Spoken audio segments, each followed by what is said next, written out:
Hi viewers, இன்னைக்கான வீடியோல என்ன நடக்குதுன்னு பார்ப்போம். வீடியோக்குள்ள போறதுக்கு முன்னாடி நம்ம சேனலை லைக் அண்ட் சப்ஸ்கிரைப் பண்ணிட்டு கொஞ்சம் சப்போர்ட் பண்ணுங்க. வாங்க இப்போ வீடியோக்குள்ள போலாம். எபிசோட் வேற லெவல்ல போய்கிட்டு இருக்கு. இந்த 1 ஹவர் போறதே தெரிய மாட்டேங்குது. அந்த அளவுக்கு கார்த்திக் ராஜோட ஆக்டிங்லாம் செம்மையா காட்டிக்கிட்டு இருக்காங்க. நம்ம கார்த்திகை இப்பதான்ப்பா ரியல் ஹீரோவா காட்டிக்கிட்டு இருக்காங்க. இந்த டைரக்டர் சுவாதியை செம்மையா காப்பாத்தி கூட்டிட்டு வந்துடுறாங்க. ரேவதி சுவாதியோட இந்த நிலைமையை பார்த்து ரொம்பவே பதறி போறாங்க. கார்த்திகிட்ட கேட்கறாங்க, என்னதான் ஆச்சு ராஜா அப்படி சொல்லி கேட்க, அதுக்கு கார்த்தி நடந்த விஷயம் எல்லாத்தையுமே சொல்லிடுறாங்க. இதெல்லாம் கேட்டுட்டு ரேவதி ராஜாவுக்கு ரொம்பவே நன்றி சொல்றாங்க. நீ மட்டும் அந்த இடத்துக்கு கரெக்டா போலனா இன்னும் என் தங்கச்சி நிலைமை என்ன ஆயிருக்குன்னே சொல்ல முடியல அப்படின்னு சொல்லிட்டு ரொம்பவே நன்றி சொல்லிடுறாங்க. நம்ம ரேவதியும் சுவாதி கிட்ட இந்த விஷயத்த வீட்டுல யார்கிட்டயும் தெரியாம பார்த்துக்கோ அப்படின்னு சொல்லிட்டு சொல்லிடுறாங்க.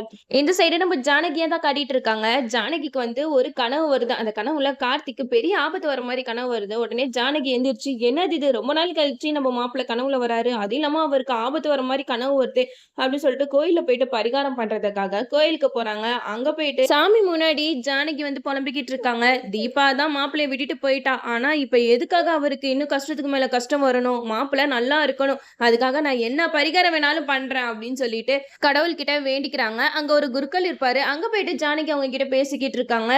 குருக்கள், உங்ககிட்ட நான் ஒரு விஷயம் சொல்லணும். எனக்கு ஒரு கனவு வந்துச்சு. அதுல என்னோட மாப்பிள்ளைக்கு பெரிய ஆபத்து வர மாதிரி கனவு வந்துச்சு. அதுக்கு ஏதாவது பரிகாரம் இருக்கா அப்படின்னு சொல்லிட்டு கேட்க, அதுக்கு குருக்கள் சொல்றாங்க, உங்களால முடிஞ்ச பரிகாரத்தை பண்ணுங்கம்மா அப்படின்னு சொல்லிடுறாங்க. அவங்களும் பரிகாரம் பண்ண போயிடுறாங்க. இந்த சைடு நம்ம ரேவதி வராங்க.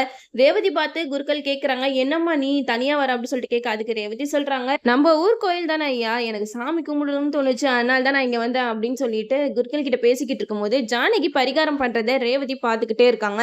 ரேவதி அந்த குருக்கள் கிட்ட கேக்குறாங்க, யார் அந்த அம்மா இந்த அளவுக்கு பரிகாரம் பண்ணிக்கிட்டு இருக்காங்க அப்படி சொல்லிட்டு கேட்க, அதுக்கு குருக்கள் சொல்றாங்க, அந்த அம்மாவுக்கு அவங்க மாப்பிள்ளைக்கு ஏதோ ஆபத்து வர மாதிரி கனவு கண்டாங்களா, அதனாலதான் இந்த இடத்துல நின்று பரிகாரம் பண்ணிக்கிட்டு இருக்காங்க அப்படின்னு சொல்லிட்டு ரேவதி கிட்ட சொல்லிக்கிட்டு இருக்காங்க. இதை பார்த்துக்கிட்டே இருந்த ரேவதி வந்து திடீர்னு ஜானகி மயங்கி விழுகிற மாதிரி போறாங்க. டக்குன்னு ரேவதி போயிட்டு அவங்கள போய் பிடிச்சிடுறாங்க. அப்போ ரேவதி ஜானகி கிட்ட கேக்குறாங்க, நீங்க ஏமா பரிகாரம் பண்றதுக்கு தனியாலாம் வரீங்க, வீட்டுல யாரையாவது கூட்டிட்டு வரலாம்ல அப்படி சொல்லிட்டு கேட்க, அதுக்கு ஜானகி சொல்றாங்க, இல்லம்மா என்னோட மருமக வீட்டுல வேலை பார்த்துக்கிட்டு இருக்கா, அவளுக்கு தெரியாம தான் நான் வந்தேன், அவளுக்கு மட்டும் நான் பரிகாரம் பண்றது தெரிஞ்சுச்சுன்னா அவ என்னைய பண்ண விட மாட்டா, அவ தான் பண்ணுவா அப்படின்னு சொல்லிட்டு சொல்ல, உடனே ரேவதி சொல்றாங்க, சரிம்மா நீங்க வந்து ரெஸ்ட் எடுங்க, நான் உங்களுக்காக அந்த பரிகாரத்தை பண்ணி முடிக்கிறேன் அப்படின்னு சொல்றாங்க.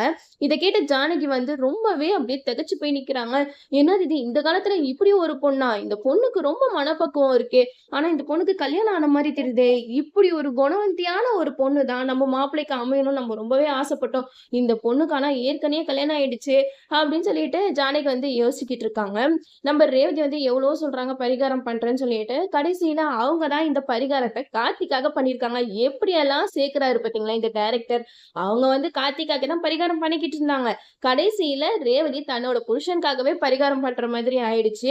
அது மட்டும் இல்லாம இப்போ ஜானகி மூலமா தான் கார்த்தி, தீபா இவங்க 2 பேருக்கும் கல்யாணம் ஆன விஷயம் வந்து நம்ம ரேவதிக்கு தெரிய வரப்போகுது. கார்த்திக்கு ஏற்கனவே கல்யாணம் ஆயிடுச்சு, அவங்களுக்கு தீபான்ற ஒரு ஒய்ஃப் இருந்தாங்க, அவங்க இறந்து போயிட்டாங்க அப்படிங்கிற விஷயம் நம்ம ரேவதிக்கு தெரிய வந்துச்சுன்னா என்ன ஆகுன்றத நம்மளும் வெயிட் பண்ணி பார்ப்போம். ஓகே வியூவர்ஸ், இந்த வீடியோ உங்களுக்கு பிடிச்சிருந்தா லைக் பண்ணுங்க, மறக்காம நம்ம சேனலை சப்ஸ்கிரைப் பண்ணிருங்க.